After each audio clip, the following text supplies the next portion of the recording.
Hi. மறுநாள் சொன்ன மாதிரியே விஜய் கிளம்பிட்டாரு காவேரி அழைக்க.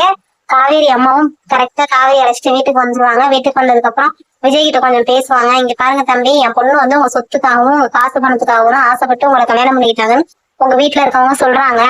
ஆனா அது மாதிரி இல்ல அப்படின்னு வந்து எங்களுக்கு தான் தெரியும். நீங்க வந்து அது மாதிரி இல்ல அப்படின்னு நிரூபிச்சு காட்டணும். அதனால நீங்க வந்து தனியா இருங்க, இல்ல எங்க வீட்டுல வந்துருங்க.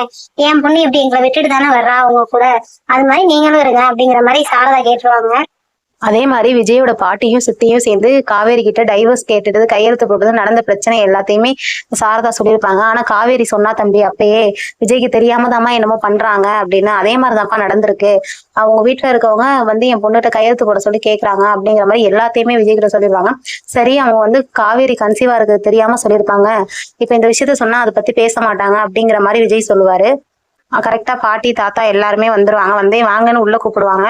ஆனா இல்ல தம்பி, நான் உங்ககிட்ட தான் பேச வந்தேன். நான் கேட்கறதுக்கு மட்டும் பதில் சொன்னீங்கன்னா என் பொண்ணை நான் இங்க விட்டுட்டு போறதா இல்ல அழைச்சிட்டு போறதா என்னன்னு நான் முடிவு பண்ணிக்குவேன் அப்படிங்கிற மாதிரி சாரதா சொல்லுவாங்க.